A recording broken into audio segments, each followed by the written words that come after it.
сәлеметсіздер ме құрметті 8-ші сынып оқушылары, қалдарыңыз қалай? Бүгін біз қазақ әдебиеті пәні бойынша бөлім бойынша жиынтық бағалау тапсырмаларын орындайтын боламыз.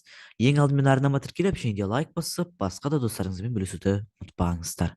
Бізде бөлім қиял мен шындық, бұл бізде 4-ші тоқсанның ең алғашқы БЖБ номері 1. Тапсырмамызды орындайық. Шығармадағы құндылықтарды салыстыра талдаңыз деген. Мәңгілік бала бейне. Өздеріңіз оқығандарыңыздай, жалпы бұл жерде Ләйләнің өмірі, аймен сырласуы, өзінің жалпы өмірден қиыншылық көруі, мүгедек болып дүниеге келуі. Бұл жалпы мәңгілік бала бейнесінде толықтай айтылады. Материалдық құндылығы.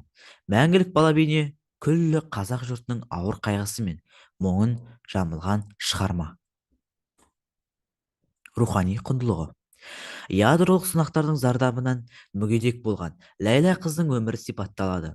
Оның туған жері Қарауылдың ащы болмысы мен әлеуметтік жай күйі бейнеленеді. Ләйлә атомның әсерінен емес, адам баласының ісінен өз өмірімен қоштасады. Қоғамның лас әрекетіне шыдамаған Ләйлә бірге оның қара ауылы, рухы, ұлты өледі. Ләйлә жаны таза, көкірегі көркемдікке құштар жан. Мінекей дәл осылай жазып шығасыздар. Бұл бізде материалдық құндылығы мен рухани құндылығы мәңгілік бала бейне шығармаларында. Келесі бұл бізде күй аңызы. Күй аңызы жалпы осы наридірген деген осы күй аңызынан шығады. Бұл жалпы оқиғада жалпы түйенің жалпы өзінің ботасынан айырылып, кейін ол өзінің жалпы сүт бермей қояды, шұбат бермей қояды, былай айтқанда. Ал осы кейіпкердегі шал, жалпы осы кісі жалпы өзінің барлық дерлік азығын осы түйе арқылы алып отырған еді, бірақ одан шықпай қалады. Енді айтып кетейін, күй аңызы өнер құдіреті жайлы терең дәріптеліп жазылған деп есептеймін. Күй аңызында өмірін өнер жолына арнап, елуге келгенше отбасын құрмаған естеміз күйші мен жас жігіт Оразымбет атты екі кейіпкер жайлы бейнеленген. Әсіресе естеміз деген күйшінің ауыр қиыншылыққа толы өмірі туралы дәріптелген. Күй және күйші жайлы тебірене жырлайды. Осы әңгімедегі екі кейіпкер ел аралап жүріп, жалғыз ғана үйлі ауылға кез болады. Жапан даладағы үйдің иесі жарлы жан, жалғыз нарынның ботасы өліп, желіні тондырдай кепкен. Естемес күйшінің өзінің мұңлы да зарлы күй арқылы ботасы өлген бозінгеннің қайсы жонын жұмсартты. Бұл бізде материалдық құндылығына жатады. Енді рухани құндылығын айтайын. Күй халқымыздың рухани құндылығы, күйдің құдіреті соншалық нардың өзін идірген. Оған дәлелім естемес күй арқылы нарды идірген. Бұл күйдің құдіретінің мықты екенін көрсетеді. Біз енді бірінші тапсырманы толықтай орындап шықтық. Енді келесі тапсырмаға көшейік. Шығармалардың жаңашылдығына баға беріңіз. Мәңгілік бала бейне. Көтерілген мәселе. Шығармадағы көтерілген мәселе, шығарма бір ғана Ләйләнің өмірін мысалға ала отырып, Семей полигонының елге тигізген зардабын, өмір қиындықтарын барға қанағат ету керектігін көрсетеді. Күй аңыздың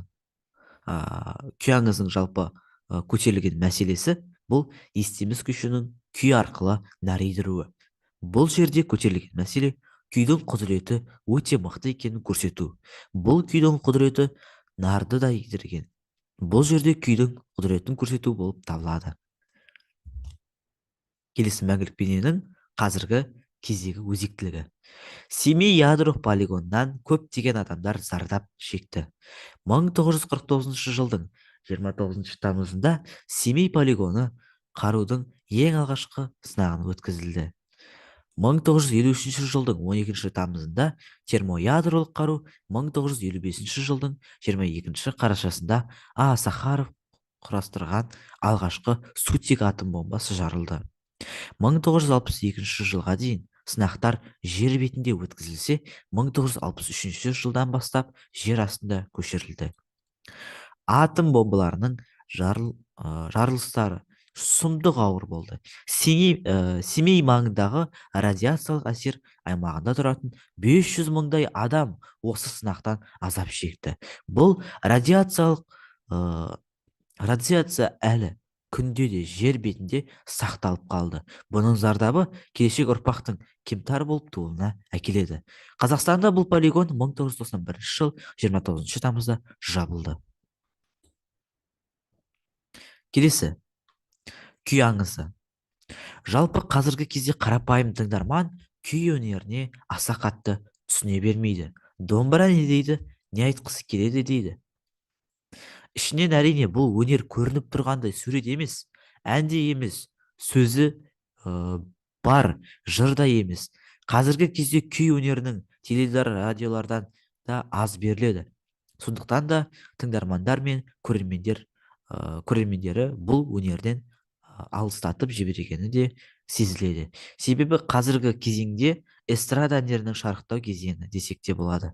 Сол себепті қазір күйдің құдіретін көп жастар біле білмейді.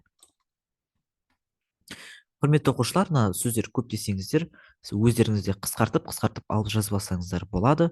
Мен енді сіздерге барынша толық ашып берген болатынмын. Осыны енді өздеріңіз жазып алсаңыздар болады.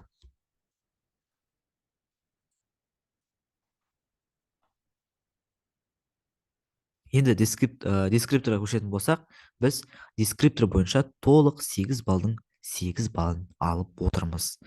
Енді осы жердегі толықтай критерий бойынша біз тапсырмалардың барлығын орындап, сіздерге жауаптарын көрсетіп, жалпы талдап кеткен болатынбыз.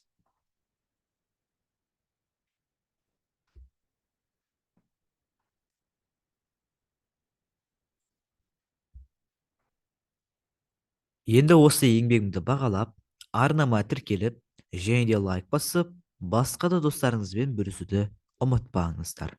Біз алдағы уақыттарда дәл осындай БЖБ тапсырмаларын сіздерге арнайылап талдап, YouTube каналыма жүктейтін боламын. Тек мені қолдап отырыңыздар, маған лайктарыңызды аямаңыздар, тіркеліп отырыңыздар, достарыңызбен бөлісіп отырыңыздар. Мен осы арқылы сіздерден шабыт алып, мен өзім сіздерге арнап осындай БЖБ тапсырмаларының жауаптарын және де талданған нұсқаларын толықтай сіздерге көрсететін боламын. Бүгінге осы, сау болыңыздар.